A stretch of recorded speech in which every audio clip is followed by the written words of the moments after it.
qui est très enrôlé. Hein, le patient se plaint d'une douleur ici au niveau de la coiffe des rotateurs. On est probablement ici sur le sous-épineux, voire le sous-épineux, et d'une douleur ici au niveau du brachial antérieur, l'insertion distale du brachial antérieur, là. Et donc les douleurs sont liées. Dans les tests de l'épaule, test de Job, ici une légère douleur, pas très très importante. Au niveau de la rotation interne, ici nous avons une petite douleur, ok. Dans le test du biceps, ici, contre résistance, là on le sent, ok. Alors on peut voir ici de profil que l'épaule est très enroulée vers l'avant.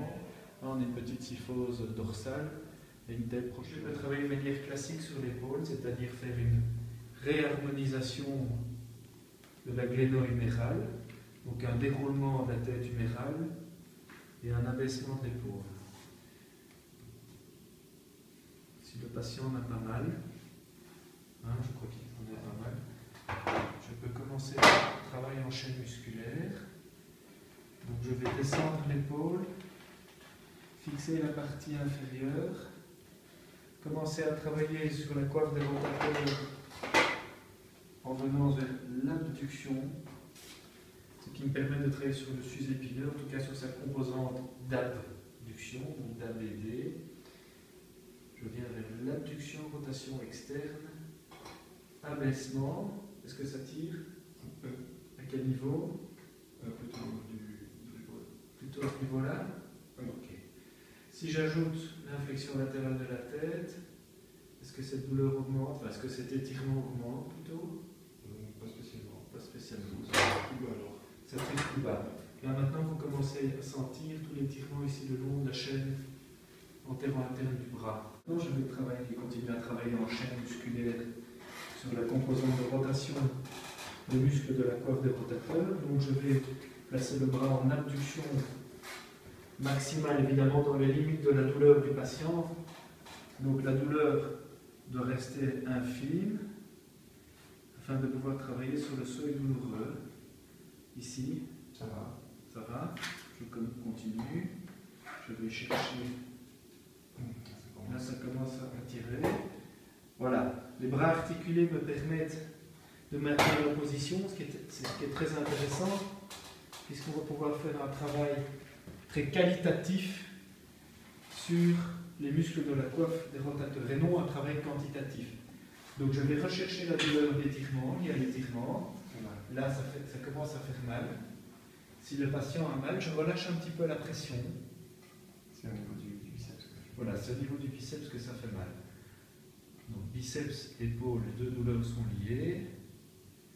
Et je vais lui demander une toute petite contraction, donc l'épaule dans ma main. Voilà, élevez très légèrement, voilà, c'est 100 grammes de contraction. Et vous relâchez. Ce qui me permet d'aller un tout petit peu plus bas. Encore une fois, tout doux. Relâchez, laissez aller. Est-ce que la douleur augmente lors du relâchement? Oui. Lorsque vous contractez, ça fait moins mal? Oui. Ok, très bien. Montez l'épaule, relâchez. Voilà, on fait un travail qualitatif sur la douleur. Vas-y. Il semble que ce soit la douleur au niveau de l'insertion distale du brachial antérieur. Hein? C'est cette douleur-ci qui est la plus importante. Donc, je continue la mise en tension, le soupir, je fais descendre le thorax. La douleur revient dans le biceps, n'est-ce pas? Je peux encore augmenter la mise en tension, un petit peu la mise en tension là.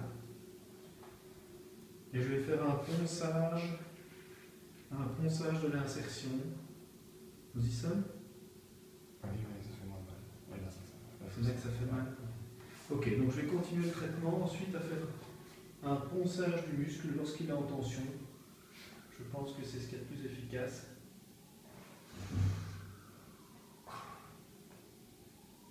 Voilà, c'est un petit peu douloureux. Voilà, contracté, relâché au niveau du coude. Je replace la palette humérale vers le plafond afin de positionner le bras ici en chaîne musculaire. Je vais demander une toute petite flexion du coude, donc c'est moins fort que ça, et relâchez, laissez aller. Voilà. Est-ce que vous sentez l'étirement dans le coude? Oui. Pliez très très légèrement, c'est 100 grammes, pas plus. Relâchez, laissez aller. Je peux ajouter encore un tout petit peu de décompression articulaire. Là.